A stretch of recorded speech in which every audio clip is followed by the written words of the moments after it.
La mujer española es un estudio que pidió a la revista Fortnightly Review de Londres en 1889 a Emilia Pardo Bazán. ¿Por qué lo he elegido?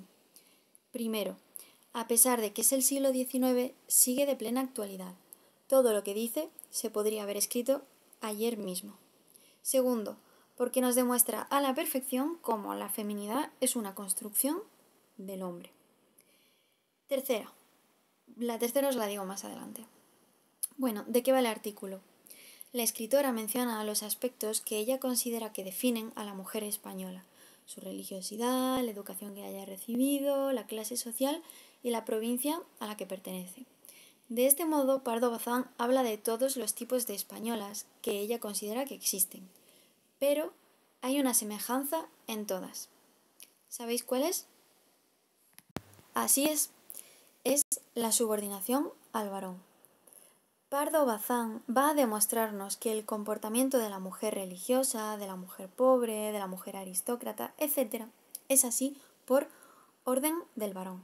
Es un artículo feminista, pues entiende por completo la construcción social que hay en torno a la feminidad y cómo ésta afecta a las mujeres en todas las esferas de la vida. Exactamente igual que ahora. Igual, no hay diferencias. De hecho, os animo a que me comentéis algo de lo que dice Pardo Bazán que ya no sea real. Como ella dice, los defectos de la mujer española, dado su estado social, en gran parte deben achacarse al hombre, que es, por así decirlo, quien modela y esculpe el alma femenina. Este es un fragmento que se puede encontrar en el propio artículo. ¿Qué quiere decir con esto la autora? Por ejemplo, que la forma en que la mujer vive, piensa y siente la religión no es igual al hombre y además está dirigida por él. Por eso, como nos va a demostrar en el artículo, la mujer se acerca desde los prejuicios, tabúes y dogmas a la religión. Y el hombre, si es que se acerca, lo hace desde un aspecto más intelectual y menos forzoso. Un tema en el que vamos a profundizar después. Otro ejemplo sería que aunque la autora expresa los inconvenientes que vive la mujer de clase baja frente a la aristócrata, por supuesto, señala cómo ambas, cada una de una forma diferente, está subordinada a los hombres de su entorno.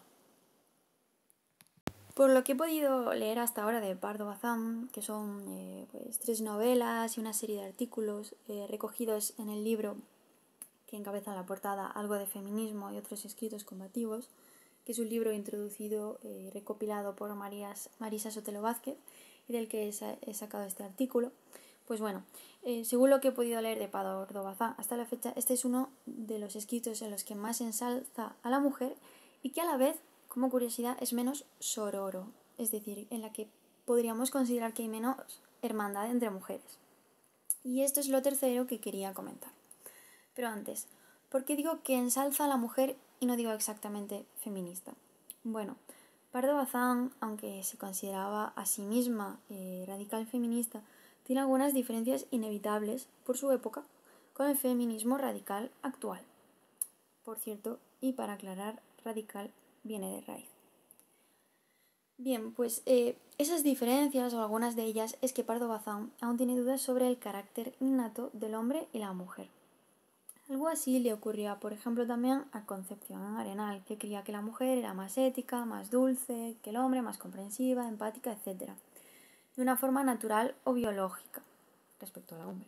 Es decir, no solo por consecuencia de su educación, aunque por supuesto tampoco dudaba de que esto tuviese algo que ver. No obstante, quiero señalar que ambas escritoras y pensadoras, es decir, tanto Concepción Arenal como Pardo Bazán, aclaraban en todos los escritos siempre que esto eran solo, hipótesis, que no estaban seguras. Y de hecho, ambas a lo largo de su vida cambian de opinión en distintos temas sobre la naturaleza del hombre y de la mujer, algo que me parece que pocos pensadores y escritoras han hecho, que es un gesto de gran humildad y es muy admirable. ¿Por dónde iba? Ninguna de ellas, de hecho, podía saber, y hoy en día es un asunto complejo, si existen diferencias naturales más allá del aspecto hormonal o puramente anatómico entre el hombre y la mujer. Cuantos más estudios se hacen sobre nuestro cerebro en general, más se tiende a demostrar que las diferencias entre el hombre y la mujer son mucho menores de las que siempre habíamos creído y de las que culturalmente hemos asumido y a día de hoy seguimos perpetuando. El caso, ninguna de ellas, por la época en la que vivieron, pudieron conocer estos estudios y además ambas, que eran bastante escépticas de la ciencia, porque bueno, en efecto sabían que se encontraba bajo el dominio masculino, pues bueno, creo que tampoco habrían hecho caso. Ellas se basaban en su experiencia y como buenas feministas entendían que eso que ven, en buena medida, está manipulado por un ambiente misógino, patriarcal, y que por tanto conocer si hay diferencias de temperamento entre los sexos es algo bastante complejo. Porque desde pequeñitos nos están educando de una forma diferente, estamos viendo roles diferentes, estamos copiando formas diferentes de estar en el mundo, etc. Por eso siempre asumieron que eran suposiciones y no hechos, y estuvieron abiertas a cambiar de opinión, y lo hicieron, de hecho. Pues bien, a lo que iba, que me estaba enrollando. Pardo Bazán en este estudio destaca las virtudes que ella considera de carácter natural en la mujer y además defiende que sus defectos son causados por el varón. Esto lo estudia y analiza en diferentes vertientes de una forma muy lúcida, muy clara y totalmente extrapolable a nuestra actualidad. No es que Pardo Bazán pretenda decir que las mujeres no tenemos defectos, faltaría más, pero como estamos dominadas, creadas y cinceladas por los hombres, nuestros defectos no serían más que una consecuencia de ellos, es decir, una consecuencia de la creación masculina. ¿Y por qué no las virtudes? Os preguntaréis, y también me lo preguntaba yo. Y bueno, he seguido leyendo y he comprendido que, en la opinión de Pardo Bazán, precisamente las virtudes femeninas en general son aquellas en las que hay una especie de rebeldía, es decir, en la que la mujer se salta las normas sociales y empieza a actuar como un ser humano, como un individuo, y no como se le ha pedido que actúe, que es de una forma casi antinatura, que es cómo se ha construido la mujer. Lo segundo que más me llama la atención de este estudio, de este artículo de Pardo Bazán, está un poco relacionado con esto, y es que no todas las mujeres actúan igual. Y esto es lo que venía a decir de la tercera cosa más importante de este artículo, y es que no iguala en absoluto a las mujeres. Pues Pardo Bazán diferencia entre las mujeres que son conscientes de estas injusticias cometidas contra su sexo, mujeres a las que Pardo Bazán tienen gran estima, especialmente a aquellas que protestan, ¿no? Que lo demuestran, etc., que luchan por ellas y por todas las demás, frente a aquellas que, habiendo tenido la educación y los recursos para conocer estas injusticias, pues bueno, bien admite que no todas han podido tener las mismas facilidades para ser conscientes de ello, pues aquellas que sí han tenido esa facilidad para ver la injusticia y prefieren ignorarlo y mirar para otro lado y seguir cumpliendo con el rol impuesto por la sociedad, afectando a sus vidas y también a las de otras mujeres de su entorno, pues estas digamos que las tendría en un segundo lugar o no les tendría demasiada estima, y a esto me refería con que se podría considerar, aunque no lo veo del todo así, con que este artículo no es muy sororo. Y bueno, este tema, este último, sobre mujeres que sí vemos esto o mujeres que no lo ven, etc., si es o no una división, si es un problema que se haga una división de esto, etcétera, etcétera. Creo que es un tema que da para otro vídeo o otros vídeos, así que lo dejo aquí y paso con el siguiente. Mujer, religión y educación. Empezamos con el análisis de la mujer española y empezamos por la religión. Pero antes, algunas frases de Pardo Bazán que se encuentran en este estudio que, en mi opinión, sintetizan todo lo que se va a decir. Para el español, por más liberal y avanzado que sea, no vacilo en decirlo, el ideal femenino no está en el porvenir ni aún en el presente, sino en el pasado. Preguntad al hombre más liberal de España qué condiciones tiene que reunir la mujer según su corazón y os trazará un diseño muy poco diferente del que delineó Fray Luis de León en La perfecta casada. El español pide a la hembra las virtudes del estoico y del ángel reunidas. Bien, entramos ya con la religión y os leo también algunos fragmentos. No seré yo quien me queje de que persista el espíritu religioso en la mujer, y ojalá persistiese también en el hombre, que buena falta le hace. Solo quiero poner patente la contradicción. el desequilibrio y el carácter un tanto humillante que tiene para la mujer esa consigna impuesta por el varón de no romper el freno de las creencias. Júzgase el varón un ser superior, autorizado para sacudir todo yugo, desacatar toda autoridad y proceder con arreglo a la moral elástica que él mismo se forja. Sigue diciendo y acaba con: como no es factible ponerle a la mujer un vigilante de puñal en cinto, le pone un custodio augusto, Dios. Así se explica el que ningún español quiera ver a las mujeres de su familia apartadas de la religión en que nacieron. Y continúa: son hechos tan comunes y repetidos que nadie fija su atención en ellos. El que ínterin las mujeres oyen misa, los maridos las esperen recostados en algún pilar del pórtico, y el que a los ejercicios espirituales, triduos, novenas y comuniones apenas asistan más que mujeres, algún sacerdote o algún carlista. De tal manera les han cedido los hombres el campo de la devoción, que los predicadores se han visto obligados a idear un subterfugio para conseguir algún auditorio masculino. Consiste en anunciar unas pláticas o conferencias que, por versar sobre asuntos muy hondos de ciencia, moral o filosofía, no pueden ser atendidos por mujeres.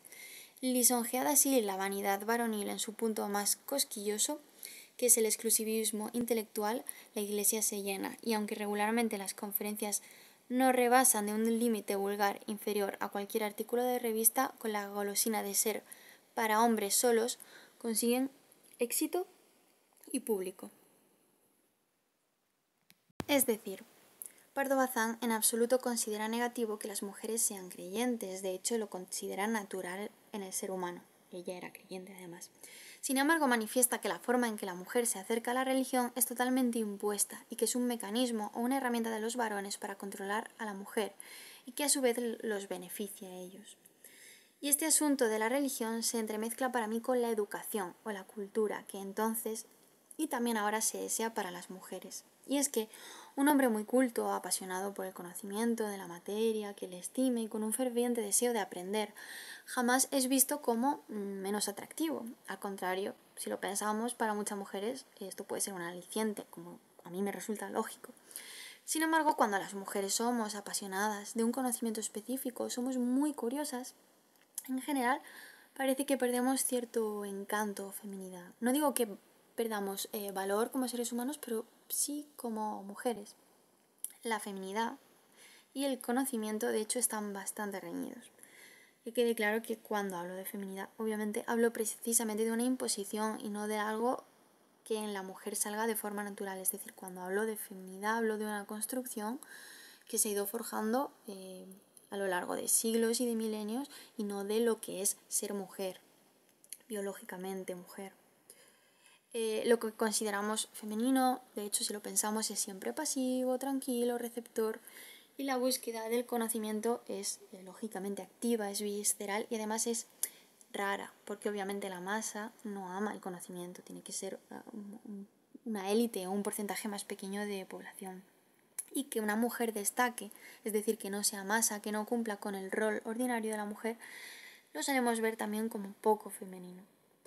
El hombre, de hecho, puede salirse de los cánones, que si lo hace para bien, es positivo, pero cuando una mujer destaca, aunque sea en algo bueno, se la puede valorar por supuesto, pero en su rango de mujer es como que baja.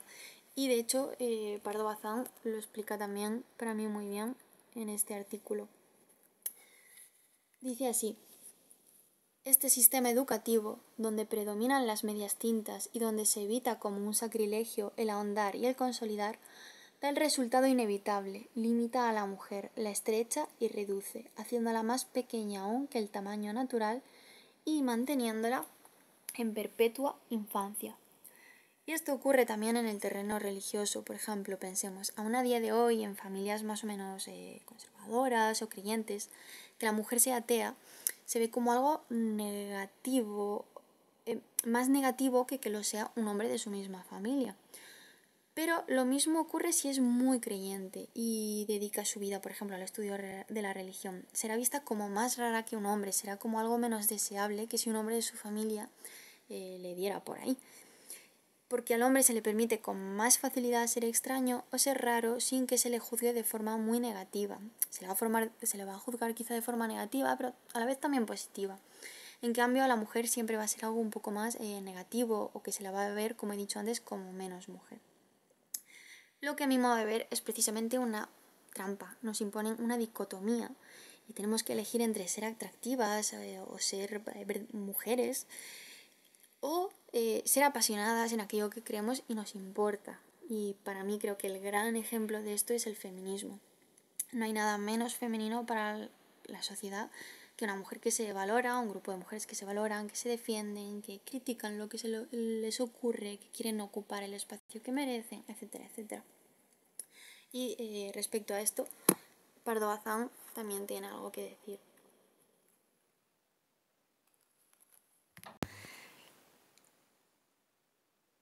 Le prohíbe ser librepensadora, mas no le consiente arrobos y extremos místicos. Detrás de la devota exaltada ve el padre, hermano o marido alzarse la negra sombra del director espiritual, un rival en autoridad, tanto más temible cuanto que suele reunir el prestigio de una conducta pura y venerable. Y sigue. Los maridos o en general los que ejercen autoridad sobre la mujer saben que el confesor no es para ellos un enemigo, sino más bien un aliado. No sucede casi nunca que el confesor aconseje a la mujer que proteste, luche y se emancipe, sino que se someta, doblegue y conforme. A pesar de tanta cautela y moderación por parte de los confesores, afirmo que el hombre no ve con gusto la confesión frecuente ni la religiosidad entusiasta. Lo que desea para la mujer es una piedad tibia, un justo medio de piedad, y la mujer, que ha tomado dócilmente ese camino, ni se exalta ni se descarría. Y ahora vamos a hablar de la mujer y clase social, o podríamos resumirlo en Madame Bovary. Hemos acabado ya con la vertiente religiosa, la mujer española, y pasamos a las clases sociales en la mujer, que bueno, es la última parte, ya que la regional no me parece tan interesante y además sería larga el vídeo demasiado. Pues bien, dice Pardo Bazán, todo esto en el mismo artículo: no vacilo en afirmar que no, y que el sexo masculino aristocrático peca de frivolidad tanto o más que el femenino. Y en el hombre tiene este pecado menos excusa. La mujer, al ser frívola, al vivir entre el modisto y el peluquero, no hace sino permanecer en el terreno a que la tiene relegada el hombre y sostener su papel de mueble de lujo. Es decir, vemos otra vez cómo Pardo Bazán considera que los defectos de la mujer en sociedad, claro, es decir, de la mujer en el sentido cultural, los defectos que tiene, bueno, serían culpa del hombre, porque a esa parcela es a la que nos han relegado. Y no puedo estar más de acuerdo. Si lo pensamos, los hombres se ríen de nosotras por ejemplo, llevar tacones que duelen. A veces nos dicen incluso que nos hemos pintado demasiado, por nuestro romanticismo, por ser, dicen, enemigas entre nosotras, etc. Cuando hacen eso nos están riendo más que de su propia creación. La forma en la que ellos quieren vernos, o en la que nos ven, en la que creen que somos, esa feminidad que ellos de algún modo ya no tienen que encargarse de animar, sino que lo hacemos nosotras mismas, en contra de nosotras mismas, porque consideramos que eso es ser mujer, eso que en el fondo nos perjudica y nos pone en segunda posición. Pardo Bazán señala esto mismo, como la cultura, el teatro, las novelas, etc., creadas por hombres, sino en su totalidad, en su mayoría, refuerzan esta idea de la mujer. Y cito de nuevo una frase de este artículo que dice: contra la buena fama de las damas encopetadas han tomado bastante parte el teatro y la novela. Las duquesas, marquesas y condesas que salen en dramas y libros son casi siempre el mismo diablo de perversas y fatales. Si el novelista hubiese querido frecuentar el gran mundo, su pintura sería más justa y no haría de la excepción la regla general. Y es que, a día de hoy esto se sigue viendo así.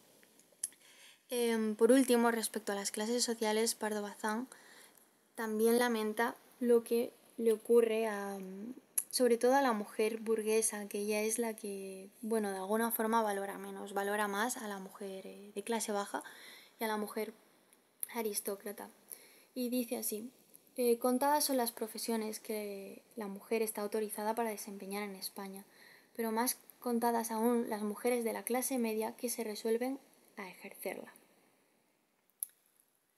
La modesta familia mesocrática escatima los garbanzos del puchero a trueque de que las niñas se presenten en paseos, teatros y reuniones bien emperejiladas y con todos los aparejos convenientes para la pesca conyugal. Y bueno, creo que a día de hoy esto no es tan distinto, al menos hasta hace muy poco, o a día de hoy sigue ocurriendo, aunque en menor medida. Las mujeres de clase media alta ven peor sobrevivir con un trabajo poco valorado socialmente, vamos a decir, que ser mantenidas económicamente por un hombre bien posicionado. Esto es algo que sin duda sigue ocurriendo, aunque no tanto como antes, y que deja a la mujer en una gran posición de desventaja. Y bueno, hasta aquí el análisis del artículo La mujer española de Pardo Bazán. Quiero añadir una especie de aclaración o postdata, y es que aunque el título de este estudio sea La mujer española, Pardo Bazán entendía que eran solo diferencias cuantitativas. La mujer estaba dominada por el varón en todas las demás naciones, es decir, la diferencia es únicamente cuantitativa. El hecho de que escriba sobre España y de que se llame La mujer española fue porque la revista así se lo pidió, es decir, que pidió a diferentes escritores que hablaran sobre la mujer en su país. No es que Pardo Bazán quisiese denunciar que solo en España la mujer seguía sometida al varón, para nada. Y bueno, pues hasta aquí el vídeo y espero que os haya gustado. Si os ha gustado, pues dar like y compartid a quien creáis que le puede interesar. Gracias.